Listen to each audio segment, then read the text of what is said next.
Hello everyone, welcome back. Today we're diving deep into a memorizing build that unleashes pure chaos over the idea of constantly applying weakening debuff onto targets, and not just through one or two ways, no, through everything we have on hand. I'm talking using Slayer's Fang, Gwisin's Vest, and seasonal mods to create a build that provides a constant weakening effect to all, plus invisibility, plus volatile rounds, and we are doing this through items that not many people tend to use. So if you want to play a debuffer build without using Tether, then here's an off-meta way of going around it.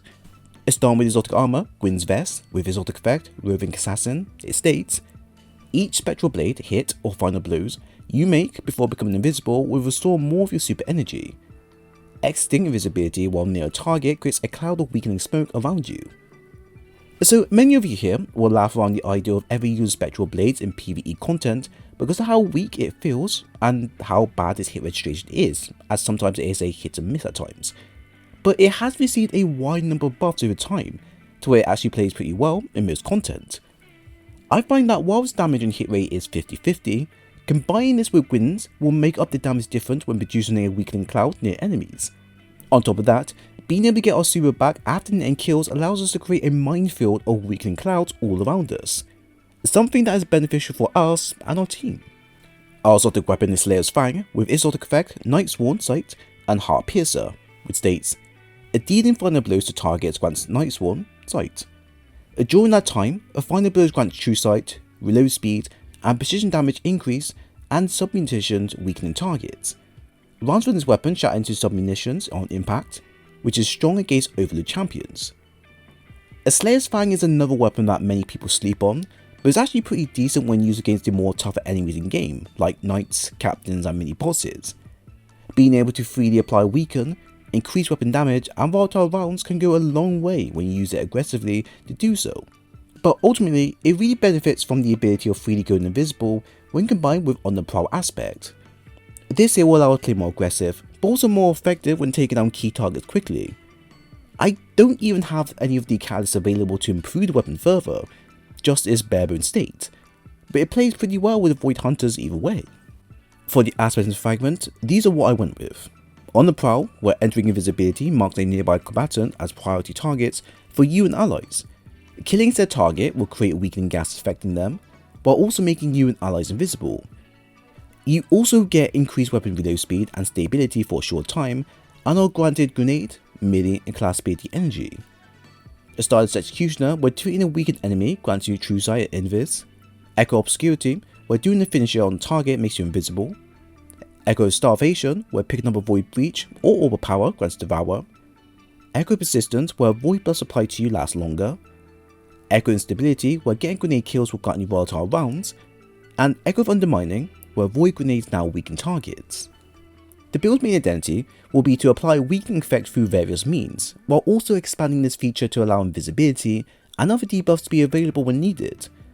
Such a setup is fairly easy if you keep it bare bones with Echo of Undermining and Deadfall Tether, but when these options are not being used, it leaves you with the alternative setup that is more active when dealing with multiple enemies at once.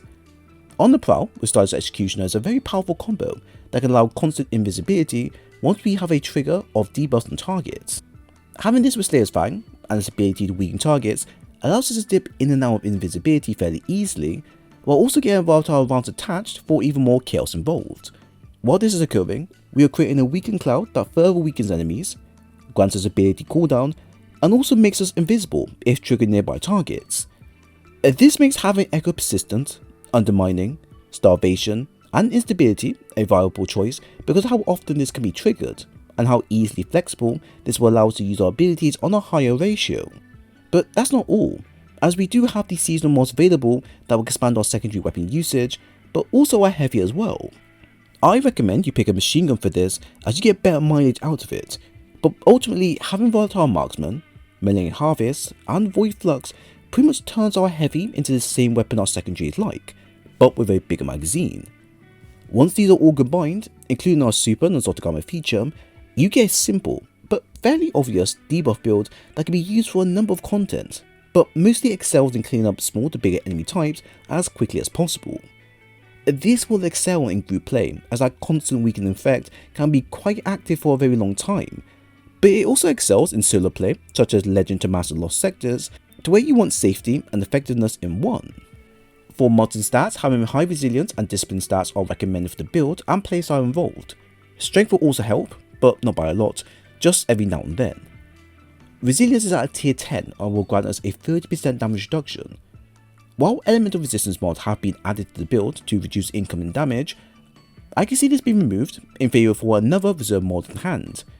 Now I only say this since our secondary will see more of a lot of action in game, while we have invis available as a near permanent feature. This means you don't really need to stress too much about survival here. A discipline is at a tier 10 and will grant you a 1 minute 16 cooldown when using vortex grenades. I tend to balance the grenade type out depending on the activities I'm in. If I'm focusing purely on doing as much damage as possible via grenades, then I would use magnetic or vortex grenades. Against groups of enemies, I would use suppressor grenades, with suppressor grenades offering some viability of combination when triggering volatile rounds and weakening effect in our kits. However, I would need to be careful as to why I use them, as I wouldn't want them to affect my super when being used. For now though, vortex with undermining fragment is a better choice to pick out of the three.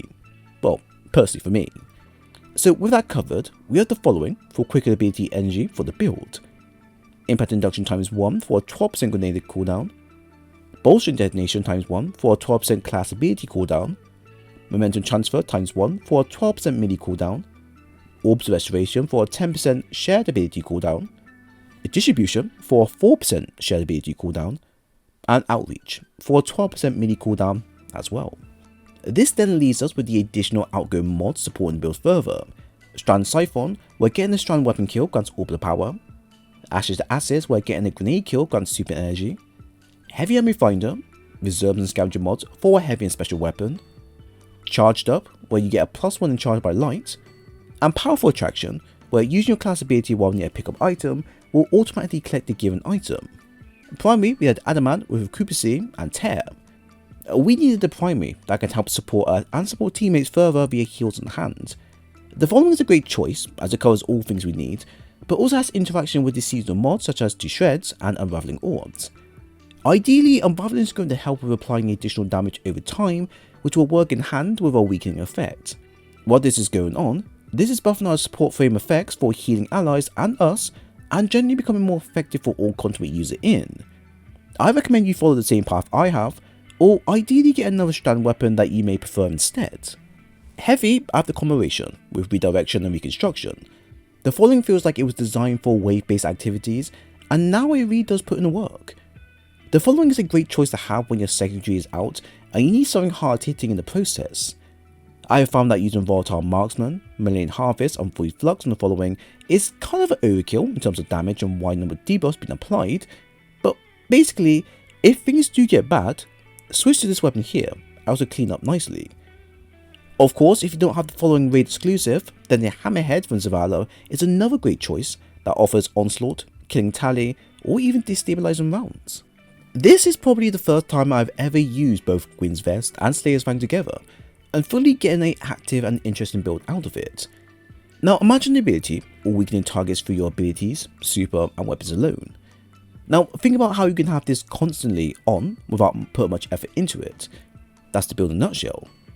The build has showcased that it can maximize its ability to weaken all sorts of targets fairly easily and without much hassle needed to achieve this. Your smoke grenades, aspect, super, exotic, fragments, cedar mods, all of them have some way or form available to where it can weaken targets just from the get-go. On top of that, the build will use this to lean heavily into go invis and getting volatile rounds out of the midst of chaos being produced.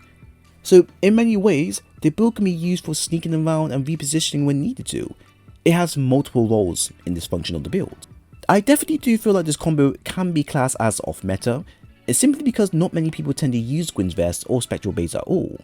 While I understand the reasoning behind not using them, the following is actually really good for when you're ad clearing and using your light and heavy attack spaciously. Being able to produce weakened clouds after getting kills and gain your super back can have some major plays in mind when you need to deal with multiple enemies at once. But interestingly, combining this with on the pro aspect will allow us to grant you additional weakening effect and ability energy all for free. And that's just what the super is capable of.